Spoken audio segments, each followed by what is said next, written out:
Well, one of us got to cover a winning football game yesterday. The other one, well, we're going to get into it. I don't want to just let this all the misery that Will is feeling over there and all the angst of Jets fans come out before I at least tell you that, of course, this show, the All 32 Pod with Mike Giardi and Will Parkinson, is brought to you by Prize Picks, the exclusive daily fantasy partner of CLNS. And Game Time, best tickets, best prices to get you in anywhere, anytime. Let's get to the bad game. Let's get to what happened. You had some vibes. You thought like, okay, big win over the Texans 10, 11 days ago on that Thursday night. Great second half. Did they finally get it? Did the Jets finally turn the corner? Oh, my God. They turned the corner and ran into a freaking sledgehammer. They got beat 31-6 by Arizona in Arizona. I'm not sure it was that close. Will, I say this as a friend. It's like a brother. I'm not letting you go back and get sucked back in by this team. Yeah, no, look, it's over. It's like at the end of the day, like if they go out there and they win a couple in a row, maybe you'll have a conversation at some other point. But right now, the focus is kind of on, what Rodgers looks like the rest of the year. How spry does he look? Does he look good at points the rest of the year? That makes you, gives you one extra year of a different head coach. It comes down to this for the Jets, and give Arizona credit first and foremost. They beat the Niners this year, obviously. They played Miami with Tua back and beat a Miami team that was, the real Miami team we thought going into the year. Most importantly, the Jets and Rams, two teams with very high expectations, obviously different the way they've played this year, but have come into their building. They beat them by a combined 70-plus points, and it's been impressive. Kyler looks way more in control, I think, than he's ever looked. They've asked him to do a lot less, and he's done a lot more. And, the specialness of Kyler's game maybe is not quite so special anymore, in a sense where, like, it's not as crazy, these highlight plays. I mean, they're there for sure, but he protects the football. They've gotten as the most out of an offensive line of a bunch of retreads, a lot of Jets retreads and Giants retreads. I'm sure, at points this year, having Kelvin Beachum and Tristan Colon and Will Hernandez isn't exactly the guys you would think of a really good offensive line, but they've done a good job there. James Conner, Trey McBride was a great pick. We both liked him down in Mobile a few years ago. And, Marv and the whole thing. Jonathan Gannon, I wasn't high in the hire, I'll be honest. And he's done a really nice job. Budda Baker is one of the best players in football. The Jets knew that going into this game. We don't ever really talk Cardinals, but give them their props. I mean, they're in first place in that division regardless of what happens tonight. And I don't know. I think that if you're a Cardinals fan, you're hoping they easy schedule remaining. You hope that they can maybe win 9-10 games, get in the playoffs, and they accelerate that rebuild probably by a year, because I think they have $100+ million in cap space. They'll have, their draft picks, and you're like, oh wow, like this young core. Maybe we're talking about the Cardinals, in a favorable light going into next year. Going, hey, are they the favorites leaving? Going into 2026 or 5. Like that's the way how good and how impressive they've been from the Jets' point of view. They're probably the worst coach team in the NFL, or they're the worst coach. I think Connor Rogers put this on the Jets post game. So I don't want to steal. I want to make sure I give Connor credit here. He said the disparity between talent and coaching with the Jets is probably the worst. And it's hard to disagree. If you had just started this season over, you were getting every game out of Rodgers. You're getting a really good Garrett Willis in the air, Breece Hall, healthy, like all those different things. You put Mike Vrabel as the Jets head coach, they're probably 7-3 right now, because there wouldn't be a lack of energy. There wouldn't be a lack of discipline. They wouldn't be playing down the competition up to certain games. Like, that's their biggest problem, Mike, is that a lot of energy conversations week over week, and when the energy's good and when it's bad, it's like, I don't know, man. Like that to me, scheme aside, and Joe Douglas being one of just a putrid job, even as much as Woody's kind of cut off what's down there in order for him to be able to really make the moves maybe he wanted. He had a horrible offseason as it's played out, and it's just, I don't know, there's just so much to unpack with them that, after the season when we do, or kind of we dive into each franchise and what they need to do. But coaching's a huge problem. The front office is a problem. And most importantly, it's so frustrating because you see some moments from Rodgers, you see moments from this defense, you see moments from Devontae, Garrett, Breece, the offensive line. Like, every week, one unit either has a good week. They moved the ball great yesterday. They moved the ball at will, ran the ball well. Rodgers is getting the ball out quick, but then they get down the red zone and they got 6 points. Breece Hall doesn't touch the ball in the red zone. Rodgers misses a few reads that he never misses, and it's like he's missing them. I don't know. Yesterday sucked, and it just everything happened for them. They got the Chiefs block kick. Like, what the hell happened there, right? It's like you didn't think that was going to happen. That they didn't get the Steelers game, but it's okay. And they get the Colts losing, Bengals losing the 1 point game. It's like the Jets were going to be a half a spot out of a wild card game with the Colts at home and a bye coming up. And instead, it's now like, hey, you have to go 7-1 the rest of the year to even like be relevant. I just don't see it. Yeah, it's the energy part is interesting because, like you said, all these things happen for them before the game, and it's not as if they're unaware of it. I know you're doing your warm-ups. You're like, hey, dude, the Colts lost. Hey, such as they just blocked the kick in Kansas City. Kansas City survives. They beat Denver, and then to not have that energy, and it's almost become in the last 5 or 6 weeks like something that always gets brought up now. Players are talking about the energy. And that's got to be maddening from your perspective. It's got to be maddening from anybody who gives a crap down there. Like, why can't you find the energy when you're fighting for your lives and the season is on the line? And this has been a deep slide after the 2-1 start after beating the Patriots on that Thursday night. Like, you got to find it.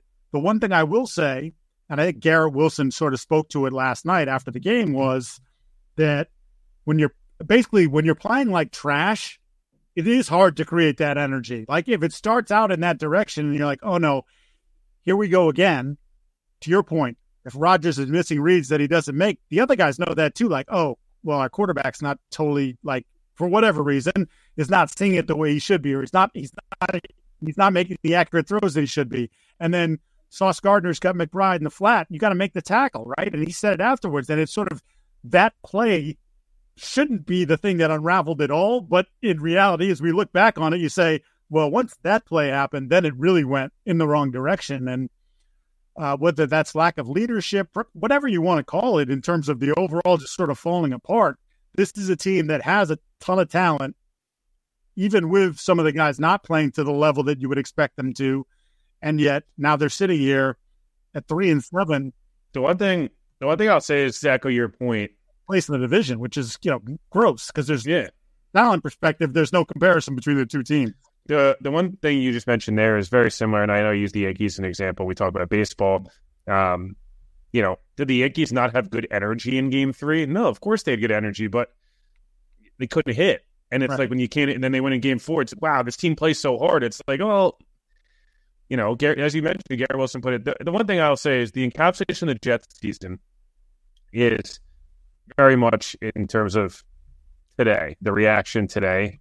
And this is why I harp so much on the leadership. And I know people want the offensive play caller for the Jets. And again, we'll get into that in the offseason. But the reason I keep talking about Vrabel or that type of coach, right? Look at the Chargers. The Yankees, the Jets are very much, in my opinion, my brother brought this up, and I think it's the perfect example. The Jets are likely in 2025 going to be the 2024 Mets, meaning the 2023 Mets were an abject disaster. They had expectations through the roof, Subway Series, blah, blah, and they just totally cratered. Everyone that was supposed to be good had a bad year. The manager, Buck Showalter in this case, but, Robert Saleh, like, it all fell apart. They bring in a new GM, new manager, new head coach, whatever. He's, follow this example. And everyone that was bad, the roster's not quite as talented, but it's a better team. And I think that's where the Jets are lacking today on social media. Sauce Gardner, who is a 2-time All-Pro, is one of the most decorated players, let alone corners in the NFL. Sauce has had a fine year in coverage. He's been okay. Tackling has been he hasn't tackled well. And it's okay. And most corners don't tackle well and all that stuff. Not Peanut Tillman. No one's expecting that. Charles Woodson. But Sauce quote tweets Rich Cimini, who tweets about Sauce's tackle, because at 14-6, the Jets had moved the ball those first 2 drives. And we'll move off this game, I know, because there's more important stuff. But 14-6, Jets finally get the Cardinals to 3rd and long. Like, they hadn't done that in the first 2 drives. Sauce, instead of going low on Trey McBride, that's what you'd usually do as a DB, or tried to just hold him up there and wait for the other guys to rally. And they were about to rally that football. 14-6, early second quarter, actually the game's it's right there to be had in a sense where it's like, oh, we get the ball back. Hey man, it could be 14-13, 14-14, and all of a sudden we're like, ooh, we stem the tide. He tries to like suplex wrestle Trey McBride down. Hurdles him, the Cardinals go down and score. The game is over. And Sauce goes on, hey, you really think that was the reason, difference in the game? You don't know ball, deletes it in 3 minutes. Quincy Williams posts a black story on his Instagram with words like, to the effect of, it's just a game, like, don't talk to me crazy or all, whatever, like, kind of not threatening fans, but doing the classic. We talked about this with the Patriots and Jalen Hurts. Like, hey, man, just honestly, the best thing you can do, and I get into it too, you get into it, people tell me this all the time, just get off the internet, put the phone down. It's not going to help. And now everyone is just going to pile on you. And then the next mistake you make, it's going to be 5 times worse. It's just, this team needs an adult to come in for the organization. And again, I keep using Vrabel, but I'm just using an example and say, stop. We're not going to be victims here. We're not going to be that. We are going to be grown men adults, and we are going to play like it. Because if the Jets really played to their talent, they may be in the spot we all thought they would be, but they're not. And there's no type of leadership from vocal leadership. I'm not talking, follow me guys, because there's plenty of those guys that play hard and whatever. They need a grown, I am the organization, not a player, not the owner, not anybody else. We'll talk about it in Dallas at points, talk about it in all these other places. They need an adult that's on the face of this franchise. The Harbaugh, Tomlin, these are not play callers.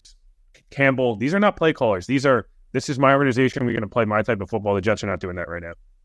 No, they're not. And it's incredibly disappointing. And as you mentioned, we already had change with Robert Saleh getting fired. The whole staff's going to get blown out. Joe Douglas is probably on his last 2 Robert months. Saleh's staff, by the way, for everyone in the Jets shouldn't have fired Saleh, please. It's his staff. Let's stop. It's the whole thing. It's rotting from the head down. They need to make changes. We'll see if they make the right changes. I was kind of going. But he's heading to London. Yeah, well, yeah, right. And Chris Johnson, maybe assuming that power seat. I was reading some of your responses to your tweet about what kind of coach do you want here, sort of structure, and it's very interesting. You got a lot of responses. We'll get into that more as we go along here, and like you said, when we get into the off season. But the adult in the room is important, and someone who can establish a culture that I forget who said it. It might have been Damian Woody. Could have gone back to Mark. Somebody said it was like, it's been since like 2011, 2012, since they blew that group out, that they've had a real culture in which to build upon. Mike, I was just going to say, like, the one thing I think I've noticed around the NFL this year is the teams that have that really good infrastructure. Again, I'm not super high on the Steelers roster at all. We're not going to talk a ton about that game, but it was a really good football game. But, even though Commanders, worst roster, objectively, the roster's not super talented. They have some of the guys that are holdovers that are good players, interior defensive line, McLaurin, et cetera. But they got quarterback right, and Jaden's gone through his bumps and bruises, but has been really good most of the time. Dan Quinn, adult in the room. Adam Peters, adult in the room. Chargers, the roster's objectively significantly worse than last year. No Keenan Allen, no Mike Williams. They make a bunch of different moves. Like, it's not – they're more defensive football, Mike. And, they lose that. It's like, guess what? Herbert's playing really good football. Again, quarterback doesn't matter. I'm not saying it's only coach, right? Because Belichick had years where he's one of the best, if not the best ever. And you don't have the quarterback, it's hard to compete. But Tomlin, Harbaugh, Campbell, Lions won on the road yesterday. And we'll talk about this game, but Lions won on the road yesterday. Their quarterback threw 5 interceptions. Like, that's because there's an infrastructure. There's no. It's just frustrating, and it's just I look around the league and some of these openings that are potentially going to be open, and as well as some of these ones that they're not going to probably be open, but certainly could use a change. It's just like the team reflects the coach, and that's not always a good thing. And it's not just the play callers. I know everyone's obsessed with the offensive play caller. I get it, but if you're a Patriots fan, you're open. Hey, Gerard Mayo, I want our team to resemble Gerard Mayo's attitude, the way he played as a player. That's the whole reason you're excited about the hire, right? Like. Right. That's the reason people were excited about Antonio Pierce. At first, it obviously has not worked. But I just, like, the teams really good head coaches are good. Look at Denver, too. It's just like, good head coach. They're competitive. They're outplaying their talent. The Jets are doing the direct opposite right now, unfortunately. Yeah. Well, you mentioned infrastructure, and I think that kind of leads us into our next game. Patriots beating the Bears in Chicago. Not a good example. 19-3. And just because we're on the infrastructure, before we get into the Patriots side of this thing, Chicago's infrastructure is a disaster. Eberflus, now, how have they responded since the Hail Mary? They've laid 2 massive eggs. Eberflus earlier today, we're taping this Monday afternoon, admitted there's going to be changes on the offensive side in terms of coordination, scheme, the whole thing. So I don't know if that means Shane Waldron's out. He hasn't announced that yet. They're going to hack at him. Right. Or yes, does he get reassigned and they elevate someone else to the play caller? This would be Eberflus's 3rd OC if they do move off of Waldron in 3 years. Eberflus appears to be a dead man walking. You get the quotes last week from DJ Moore. Does the team still believe in, or does Matt still have the locker room? I want to say yes was the quote, which means yes means no. There was sort of more of that vibe yesterday post-game. Yet they have a structure where not only do they have Eberflus as the head coach, Ryan Poles is the GM, they have Kevin Warren as like sort of the executive vice president, came from the Big Ten, and he's very involved. If you saw the Hard Knocks, you saw him on the Hard Knocks, he's very involved. And you know what that says to me?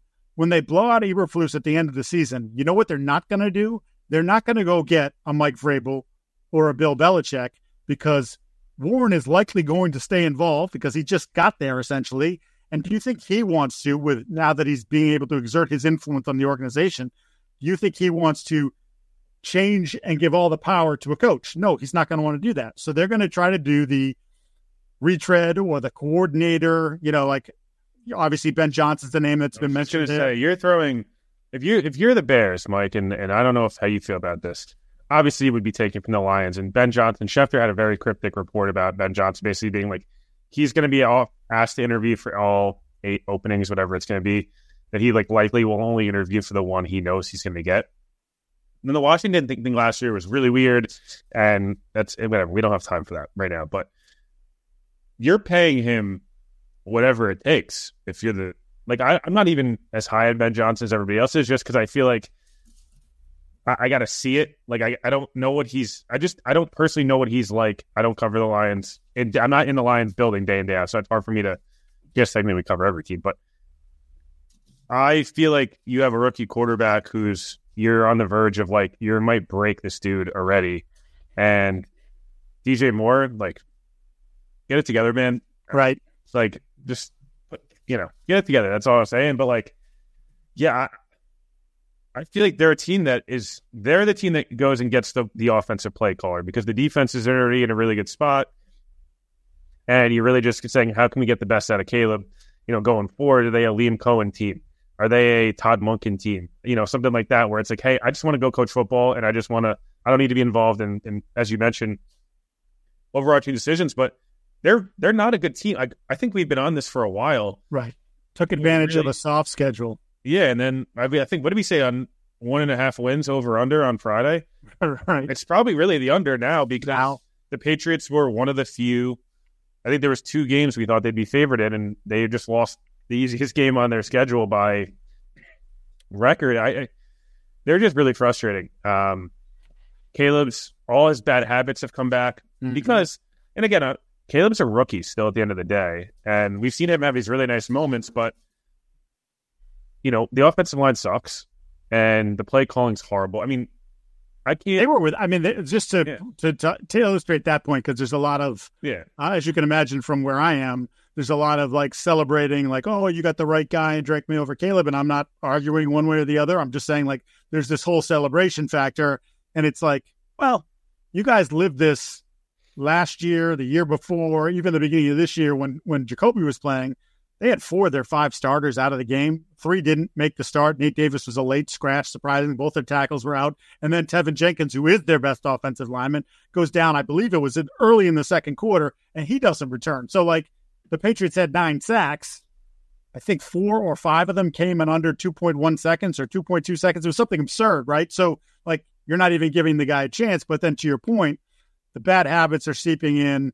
Then there's bad body language because everybody's got bad body language. Guys aren't getting off the ground. Right. Guys aren't getting open downfield. I've already got a chance to look at the 22s today, and there's not a lot going there. There's not a lot of intricacies in the passing game in terms of what Waldron's designed.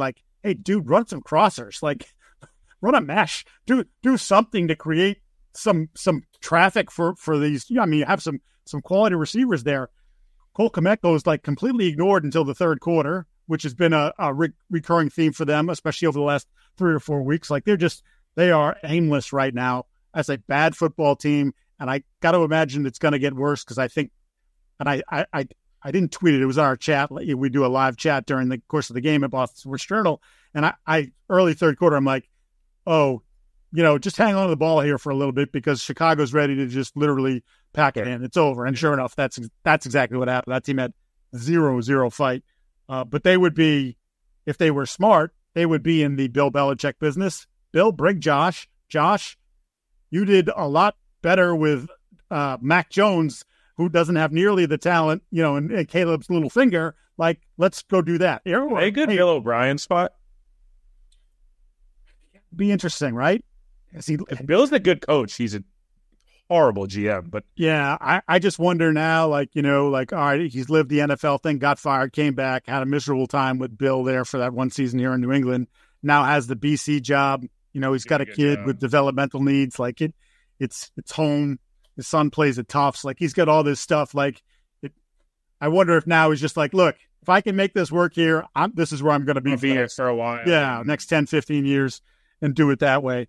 For the Patriots, look, this has been sort of a roller coaster season. They went back to what I would call old school. And by old school, I mean week 1, where we're going to run the football.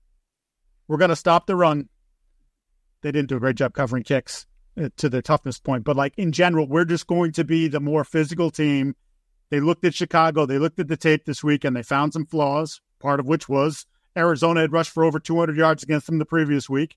They're like, all right, we haven't been able to run the football for almost 4 weeks now. But against this team, with Billings out, we can do this, and we're going to stick to it. And they did, and it was not a virtuoso offensive performance. 185 yards passing, 144 rushing, decent balance, right? But shot themselves in the foot a number of times. You had the bad May interception in the first half, which didn't lead to anything problematic. Bogged down in the red zone, had to kick field goals and not score touchdowns.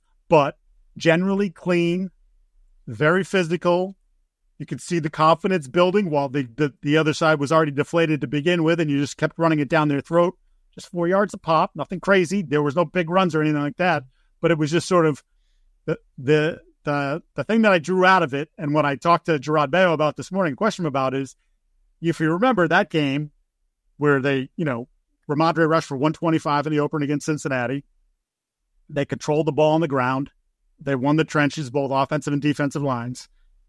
A few weeks later, when they keep losing, he said, the quote was, "This is not sustainable to win a football game. We can't sustain this and be a good football team," which was really basically telling you that Jacoby wasn't good enough and we need to make the pivot. They waited one more week, lost to Miami, before they made the pivot to Drake May. But today, he said, this is who we are, and this is how we have to win. So I was like, wait a minute. Didn't you say this was unsustainable? And he was like, well, I reserve the right to change my mind, which he absolutely reserves the right to change his mind. But then he sort of altered the answer as he went along. And he talked about I'm talking more about the physicality aspect of it. We have to be a team that's more physical than the other team.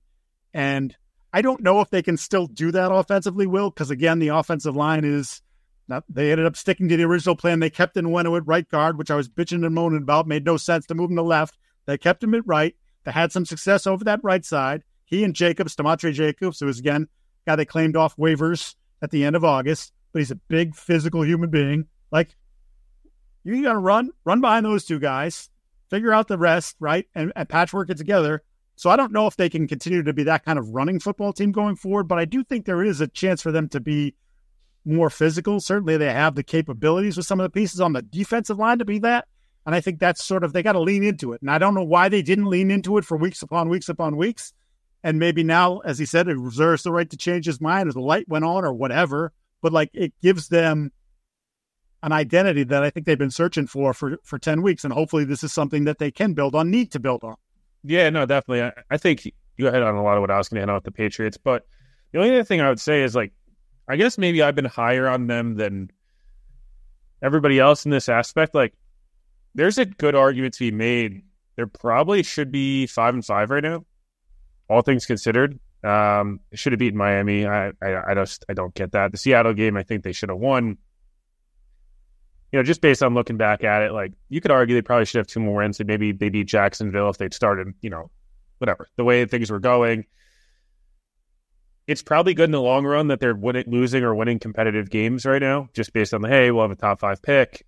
Likely, but maybe not. I don't know. The NFL's horrible this year. They dropped just in the Tackapalooza. They dropped from 1 to 7 right now. If the season would end today, right. So who knows if they'll end up with Travis Hunter or whoever it may be. Maybe end up with T-Mac from Arizona or somebody like that, and that's their receiver they build around. But again, I keep saying this, like this season was so much about reestablishing the new Patriots and not. Getting away from the Bill Belichick, not like getting away from it in terms of like they should replicate a lot of what they did under Belichick, but getting in this new form identity, establishing the coach, establishing the quarterback. And as much as I've kind of crapped on Gerard Mayo this year because I do think he's done generally not a good job, you also have to give him credit where it's due, where, this staff was better than the Bears staff this week. They just were. And when they do something right, you got to give him credit too. You can't just crap on him, but I don't know long term. Van Pelt, there was a lot of I was reading a bunch of the stuff from you guys and other people in Boston. Hey, this might be a 1-year thing, and then it'll be on to the next guy. And maybe it's an attractive job now because May has established himself. Hey, we're going to get an influx of talent, offensive line, receiver wise. This is a great offensive coordinator job now, not the worst one in the league. All that said, I just the Patriots are just in this weird spot where it's like. It's such a weird concept, I think, for this organization, this fan base right now, that they're winning games. They win a game like yesterday, and it's like, where's your excitement level at? I think, like, people are excited, but it's also that, like I just mentioned, that, like, all of a sudden you're like, hey, man, we might have the quarterback and the number 1 overall pick again. So you kind of are like, oh, man, should we have lost? I don't know. I'm in the business of, like, of course they should have won that game. That's awesome. Go try to upset the Rams or come on the West, back-to-back, East Coast games. Can you get the Rams, next week? Short rest, too. Short rest. Hey, they're looking towards getting old. Like, I don't know. I think I'd feel pretty decent if I'm a Patriots fan right now. Like, there's such a lack of talent, but they've still won 3 of 10, which isn't great. But listen, the Jets, Dallas, Miami, all these teams that were supposed to be playoff teams have won 2 or 3 games too. So, I don't know, I feel pretty decent probably about yourself right now. They should. Yeah, I think there's look, you can't ignore, you beat the Jets with a good second half, then you go into Tennessee and you fall flat on your face and lose to a team that was playing objectively as as bad a football as any team in the league, but to bounce back. And, well, like I said, it wasn't at least from an offensive standpoint, it wasn't some great performance. You're not going to put the game plan in Canton, Ohio or anything like that, but like, look, they were weak on the offensive line. You got 9 sacks. You made Caleb Williams look like, a 6th-round pick, not a 1st-round pick. Like, you had him confused. You plastered receivers down the field. And, Keenan Allen's older and maybe not the same player, but, yeah, you still take him. He's still a decent player. DJ Moore's, coming off a 1,400-yard season a year ago, like a Doomsday top 10 pick, and you locked them up pretty good. So there are things to build on. Now the key for them, and I think we've talked about it after each one of their wins or decent performances. Okay, do it again. Like, you don't even you want to win. Obviously, I'm not saying you don't want to beat the Rams, but okay, but even if you lose to the Rams, if you play a representative football game that shows that you're headed in the right direction, I think that's been the thing all year long. They've lacked the consistency. In fact, it's usually they've just been inconsistent, and they were god awful basically for 6 straight weeks. Now they're starting to find a little bit better balance and a little bit of a higher level. And let's see now if the players continue to stay involved and buy in and take it to the next place. And if the coaches can give them the kind of plan and the tools needed to have success, which again, at this point in the season, we haven't seen them do it consistently. So, it's nice to win. They got Victory Monday today. They won't be back in the building until Wednesday. Okay, but then on Wednesday when you come here, you better be ready to go to work because the Rams are well coached and they got a lot of talent. And their offensive line's getting healthy again, and that's not going to be easy even on short rests and an early game for a West Coast team. So we'll monitor that as we've done all season long. Let's hear from Prize Picks. my picks not so great this past weekend. I'm not blaming myself. I'm blaming the offensive coordinators that are bringing me down. Jeez, are they bringing me? Todd Downing. My Devontae Moore was not great. Todd Downing brought me down with Garrett Wilson. Alex Van Pelt, even though they won the game, brought me down with Hunter Henry. Like, what are we talking about here? Prize Picks, though, for those of you who don't know, best place to get real money sports action. With over 10 million members and billions of dollars in awarded winnings, Prize Picks has made daily fantasy sports accessible to all. You just pick more or less on at least 2 players, up to 6, for a shot to win 100 times your cash. And look, we've been doing it. We make our picks every Thursday or Friday when we do our second recording of the week, get you ready for the weekend.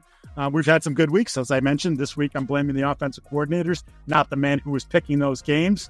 So sign up today. Get $50 instantly when you play $5. All you got to do is use the code CLNS. You don't even have to win that $5 bet. You get $50 instantly. Again, download the app today. Use the code CLNS to get $50 instantly after you play your first $5 lineup. Prize Picks, run your game. Speaking of games, let's get to the Sunday Nighter, where the Lions overcame a 16-point deficit to beat the Texans 26-23. They've now won 7 in a row. They are 8-1. They're the best team in the league, right? Even though Kansas City's 9-0. Am I right? Is that fair? No, they're not only the best team in the league. I think I said this last week on last Monday's recap. They should be a 3-point favorite on a neutral field against any team in the league. And the reason I say that is they played as bad as you can play in that first half. On the road, pretty desperate Houston team. Not full strength. Obviously, they missing Will Anderson and Nico and Diggs. Yeah. I get it. Houston's not full, but Stroud's still a really good player. The Texans 10 days to kind of get ready there, and Detroit coming off an emotional division win. They don't need this game by any means. It's a non-conference game. First of all, shout out to the Lions fans. I mean, they packed that building. They kicked that field goal. It sounded like a Lions home game. That's it.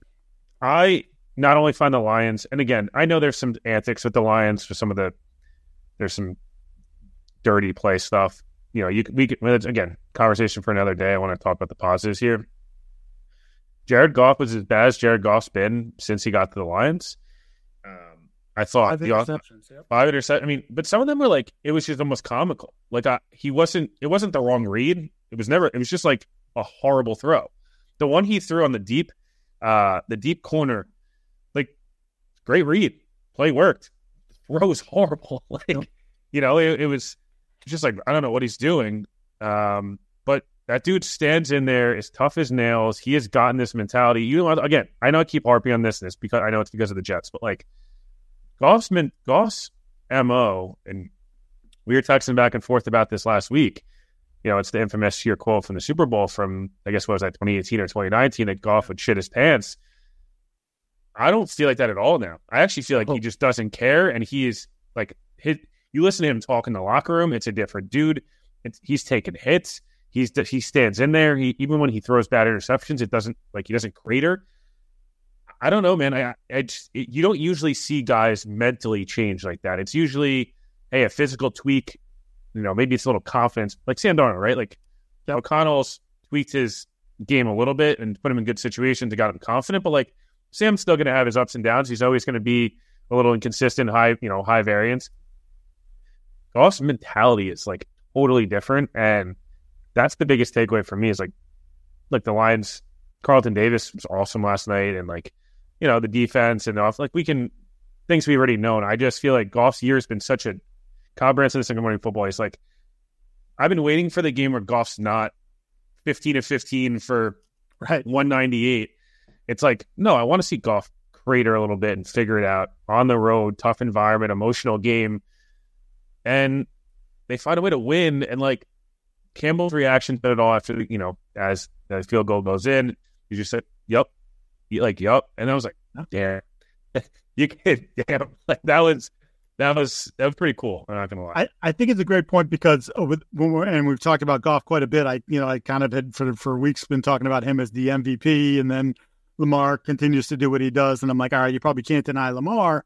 And last night's game is going to hurt him in terms of because the counting stats, right? The 5 picks are going to be like, oh my God, Lamar never threw 5 picks in a game. But I think that's almost more impressive doing what he did than some of the games where the ball wasn't hitting the ground or basically not hitting the ground in the course of the game because, to your point, like some bad throws, some unlucky. There was a tip here, the ball deflected, did a great job standing in the pocket, moved, got the arm kind of hit just as he was throwing the ball. That ball gets picked off. But then to lock in the fourth quarter after all that on the road for, as you said, a team that desperately needed a victory, and to just move like the most entertaining, horrible games I've ever Yes, it really was. Because, well, and part of it is too, like, there's just a high level of talent, two good coaches, like just the whole thing. But like for him to be able to answer that, take him down the field, I never thought I would say this, but Jared Goff is the killer. He's got that sort of mentality. That's what I'm saying. Like, we'll see if it holds up in January and February again, but certainly they put themselves in great position to be that football team. They should be at home the entirety of the playoffs, too, theoretically speaking, if they keep it up. Mike, I thought that one thing, we talked about from Houston's perspective going into this game, what do they need to do? And I said, like, hey, look good in this game. Like, you don't have to win. And in some ways, you first half, you go, okay, that's a great way to respond adversity. The Stroud conversation is going to, I know I sound like a CJ Stroud hater, and I really am not. I said he's one of the top 7 best quarterbacks in the NFL, and I still feel that way. I think he's a lot closer to 7, though, than 2 or 3. And I know that doesn't sound like a big difference. I think there's a step. And CJ did a million podcasts all summer. He did a million podcasts during the season. He took a million shots to Aaron Rodgers and all these other guys and Brady. And it's like, Stafford's my guy, and this is my guy, just talking with this irrational confidence, which is what makes CJ great. One of the things that makes him great.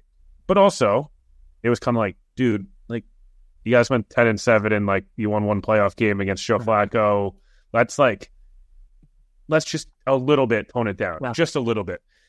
And I think he's been pretty bad for a pretty large number of games for what we've seen this season. Like, I think he had some nice moments. He was really good early on, but it's kind of some of those ones early on, Mike, where I was like, hey, you got really lucky to get away with 1 or 2 against Indy. I remember week 1, he had, even against New England, he had 1 or 2 where you're like, what are you doing? Last night to point at a guy, keep going, and then throw it and underthrow it was like, what was that? And look, not for nothing, 3.8 yards per play. The Lions did a good job, but I don't know. Joe Mixon, 46 yards on 25 carries is brutal. He got extremely frustrated, and they'll get better when Nico comes back and, they get the offensive line healthier for sure. I get it. But it just, Stroud not taking care of the football mixed with, our boy calling some of these just, slow it, baby. It's so predictable. And it's like, it's a bad combo right now. And I just worry with Houston where, like, I think they'll win the division. I don't fear any of these things. Something to me is like, they didn't take that step I kind of was hoping. And it's going to feel like a missed year if they don't go further than the year before, because Stroud, like, so early on in his rookie contract where it's like, hey, we got him spent on this guy and this guy and this guy. And man, like, Hunter's going to be a year older and Tunsil's a year older next year. And it's like, damn, like, did we miss this prime window? We still have a really big window, but, I'm not trying to overreact. I'm just saying it's like, it's not quite what I was expecting. Yeah, I would say 2 things. One, so last year they kind of came out of nowhere, right? Obviously, no one expected, like, CJ's a talented kid, but no one expected him to go 23-5, touchdown, interception, and just have, a year that many people who forgot Dan Marino's rookie season were talking about the greatest rookie season in NFL history. But Baker's rookie year, right? Exactly. But he was really good. The point being, he was really good. They took people by surprise. D'Amico did a great job. 10-7. They make the playoffs. The whole thing. Everything changed this offseason. Now you became the team that other teams want to beat. Now you're the game that teams look at their schedule and say, "Oh yeah, Texans think they're all that," or "Hey, we're not that good, but this is an important get. Like, let's show people that we're better than people think we are."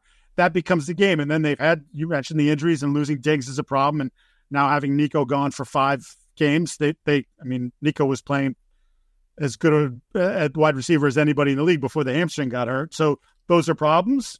You have to deal with the injuries over the course of the season. They haven't done an awesome job with that. and that I continue to hammer. Slowick is a problem. It's not like it became a problem at the end of last year. And I thought second half, like where are his answers to the Lions' answers? It feels like he has his script and he has a handful of plays that he likes. And once they've been used and seen, I don't know anything else. It's like, oh, let me go to the sheet and turn the page. What's right? Yeah, it's like give me something like, or you know what, CJ, just go make something happen. Like, and that's not going to work. He's got to mature. Someone's going to make a mistake because there's probably going to be 7 or 8 openings. Someone's going to hire him, and I'm just saying, unless he changes and shows me something over the last 7 games and likely the postseason, he's not ready yet. Not saying he can't be. I'm just saying he is not proven that he's ready. But he was a hot commodity last year, interviewed for a bunch of jobs, and again, everybody likes the offensive coordinator with the tight pants and like this, you know, like the young guy. The hat that I'm wearing. Yeah, right. Thing. But like, just be careful. Just be careful because the last thing quickly on this, I just want to quickly hit like what encapsulates the Texans this year is like it occurred last week, but I can't keep forgetting about this. Like we're running back pass to CJ Stroud running a fade route. Yeah. On 2nd and goal from like the 9 down 11 points. Like I still can't believe that happened. And I felt like that encapsulates, like they ran all their plays. Right. One stuff was working. Some ones were just like, F it. Like, it's like, I'm not saying he's Nate Hackett. I'm just saying it's a lot of the same where it's like, when it works, you're like, oh, it's not that bad. Right. And when it doesn't, you're like, literally, what are you doing? Yeah. Like, yeah. Joe Mixon's averaging 1 yard a carry. Like, maybe try something different. Right, and they shuffled their offensive line yesterday a little bit to try to, as we talked about on Friday, the interior of that offensive line had been struggling. It was better pass blocking, but not great. Still 4 sacks, 13 hurries, according to pressures, according to Next Gen. Sacked by your own guard. Yeah, not awesome. How about the Steelers, who are now 7-2 after beating the Commanders 28-27? Couple things here that stand out to me, but first, I just got to go back to the Russell Wilson thing. I guess when Mike Tomlin decides to do something, just trust it. I'm just going to be, okay, he must know something that like, I thought Russell's washed and he might still be kind of washed, but it's worked. Their offenses look different. Russell was not awesome yesterday, although I saw some people make the argument, and I think I can kind of get behind it, that maybe it was his best game in the 3 games that he started, because he made a lot of big plays when it mattered, including the game-winning touchdown pass to Mike Williams, who was formerly of the Jets and couldn't find a real place for the Jets. Needed that 5th-round pick. Yeah. But I guess this is another place. Infrastructure, right? Just trust what they do there, and maybe it won't lead to January success. It's been a while since they've had that, but when it comes to regular season and consistency and sort of getting it, this team is overperforming in my book, and they're 7-2 right now, and they're in first place in a division that has arguably the best team in the AFC in Baltimore. Yeah, first of all, they're 4-1 on the road. They got Baltimore this upcoming weekend, and that's going to be, obviously, Steelers, Ravens, and that's how it's going to be. But after that, at Cleveland, at Cincinnati, home Cleveland, like you can make an argument they should be 10-3, even if they lose this weekend. And look, I think we all kind of thought 8-9 wins. It's the Tomlin kind of MO. Right. Just pencil it in. Never bad enough to tank, never really good enough in this recent era of Steelers football to be a true contender. And I still don't know that they're a contender. I think both these teams we talked about it Friday are a year ahead, or maybe a year, 2 years ahead, maybe in Washington's case, of like where we kind of thought they'd be. We thought maybe the Steelers transitional year quarterback, kind of weird. The defense is a little older than you'd probably like it to be for like a future window, but the offense is a lot younger. And hey, they just, Firemouth and Pickens, they'll add, they didn't get Ayuk, but did they go get, whoever the next guy is going to be? I don't know, whatever. You just kind of were like, hey, man, like they're a solid team.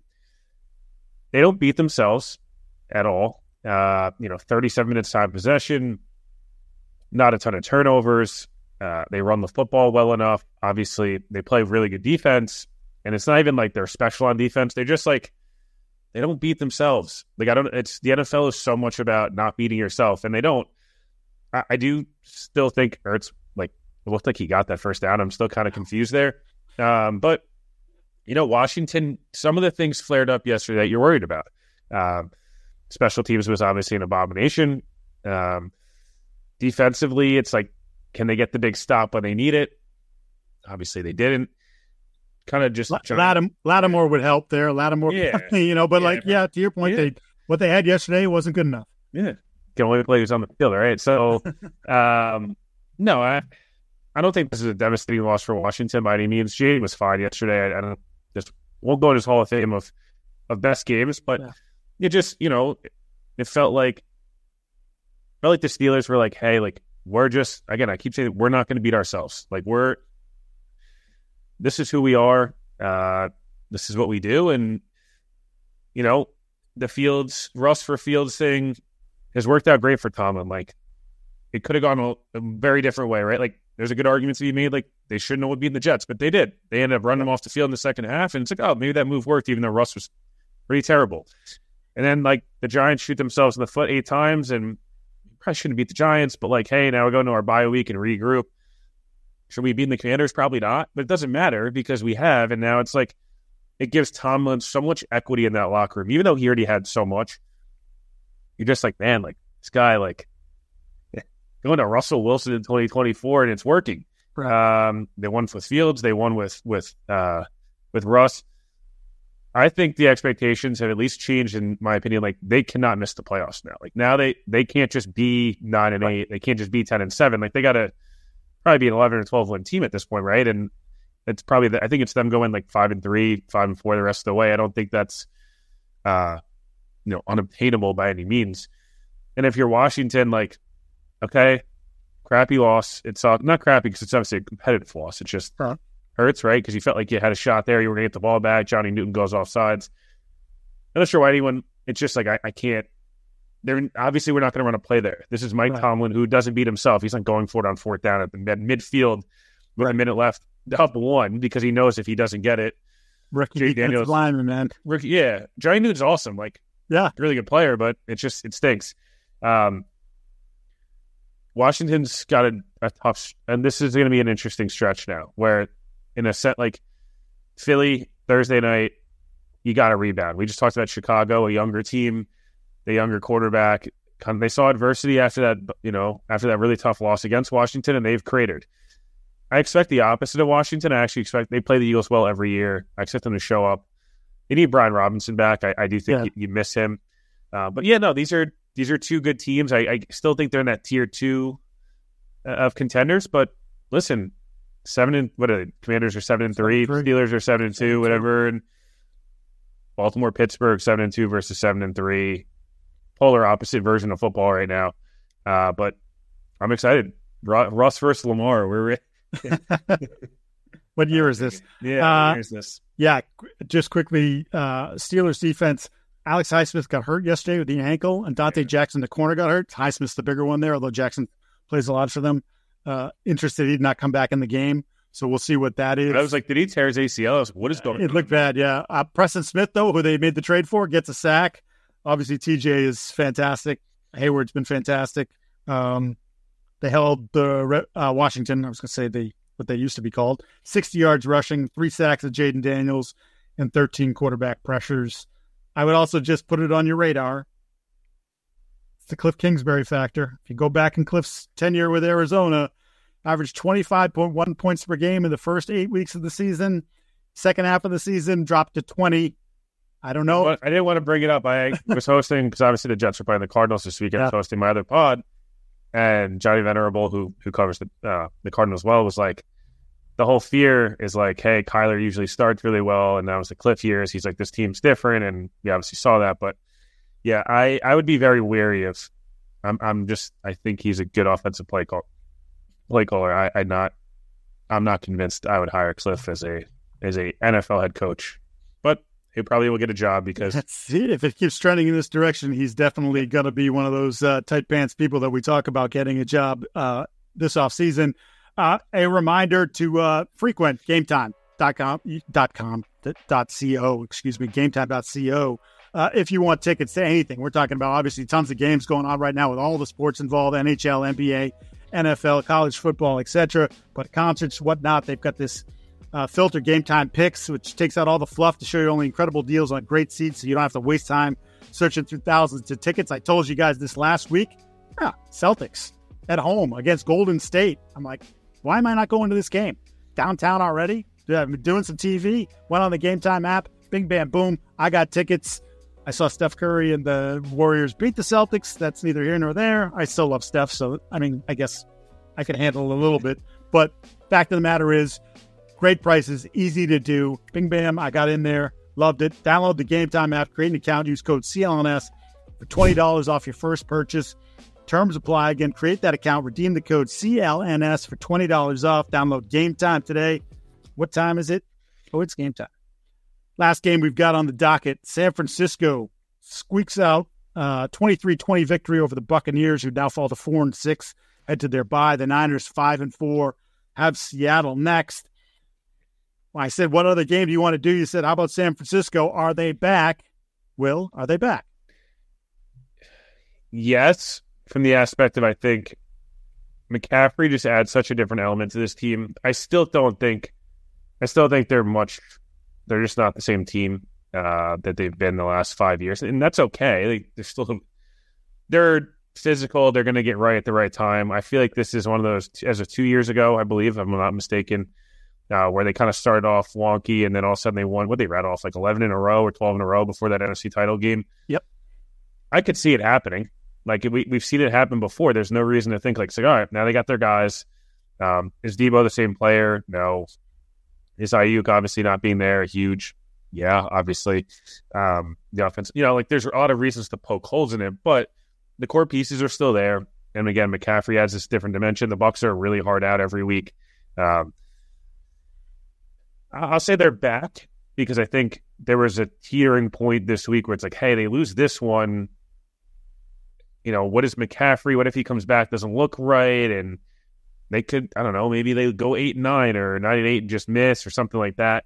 They had to steady the ship. These have been two brutal losses for Tampa Bay. 2 games where you go, geez, like 3 in a row, really. It's like, hey, man, like this was a really tough part of our schedule, but like we had to get at least 1 or 2, and we didn't get any. Baker's worth every penny. I know he turns the football over like a madman, but worth every penny. That team embodies him, and really tough, undermanned team that has found a way. I think the Bucs have got a bright future in that sense, where it's like, hey, I know we're kind of in that weird, half the roster's older, half the roster's maybe a little too young, but they draft really well. The GM and the head coach are in sync with what they want, and the Bucs are going to be competitive every year. For the Niners, I felt like the Kittle catch was incredible. Obviously Purdy looked good.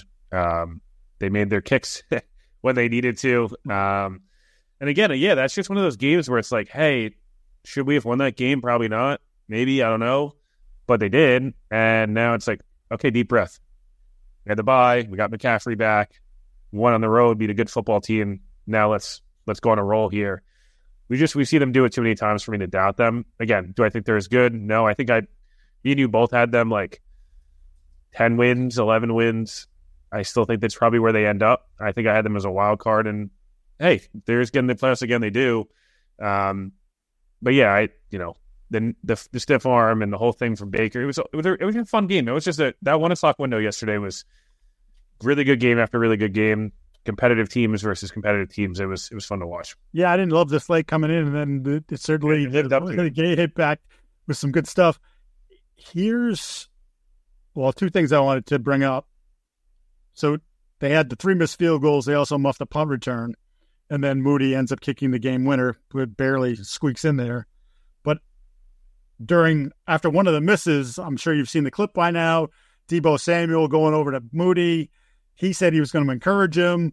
The long snapper sort of intervened because I guess Deebo kind of came at him a little bit harder than you would think someone was going to encourage him. And then Deebo basically kind of semi-choked. Just punched him right in the face. Yeah. So it was interesting. Deebo said, it's out of character for me, and Jake and I will squash it. Don't worry about it. That said, locker room was closed for 30 minutes. The NFL rule says between 10 and 15 minutes, the locker room has to be open. It was closed for 30 minutes. So there's been no other reporting. As I mentioned, we were recording this on Monday afternoon about what was going on in there. I expect that there will be some more reporting about that, but just something interesting to kind of file away. Like, hey, they won the game. They're 5-4. They should be feeling better. They're in a better position than they've been in, obviously, and they got Seattle next. But just something that as we go into the season and you get further and further in, is there something going on in there that we don't know that maybe is, I don't know, causing some sort of issue in there? And I will say the other thing is, and I kind of cracked me up. Shanahan lies all the time, and sports fibs. No, this isn't but I think they knew that Christian McCaffrey wasn't going to play in the opener. And in fact, I think they probably knew he was going to be gone for a long time. And of course, then that became like a 90 minutes before he's inactive. And oh my God, what happened? And turns out he's got double, Achilles tendonitis and goes to Germany and does all these different things. But then this week he's like, yeah, we're going to ramp him up, McCaffrey. He wouldn't take him off the field practically. 13 rushes, but they had him. Yeah, just had him in the plan, like nonstop. And maybe that was game script and they felt it was really important to get the win. But just guy hadn't played football in 2.5 months. And you're just like, nope, you're going, we're paying you. You're making $15 million a year and you make our offense. Help the passing game so much, 6 for 68. Just opens up so much more for them. It's not even just him as a runner, right? It's for guys like Pearsall, absolutely, 100%. Changes the ceiling of that offense when he's out there because it does create a lot more space. I mean, Pearsall, who again I liked, I believe I tweeted he was going to be a first-round pick, and people were like, you're nuts. Ended up being a first-round pick. 70 days after getting shot, he scores a 46-yard touchdown, ends up with 4 catches on 6 targets yesterday for right around 70 yards. So, they still have some good skill people, even if they're missing Ayuk and Deebo's not the same guy. So that's going to put a wrap on this edition of the All 32. I am Mike Giardi. He is Will Parkinson. Reminder to like, subscribe, rate, and review as we continue to build the brand here. We appreciate you joining us. We'll be back at the end of the week to get you ready for week freaking 11. And then it's like Thanksgiving is after, it's just happening. It's happening all very fast. Yes, everyone enjoy your week. Happy Veterans Day to all those out there who've served, and we thank you, obviously. So, appreciate everybody for listening, and we'll see you guys later in the week.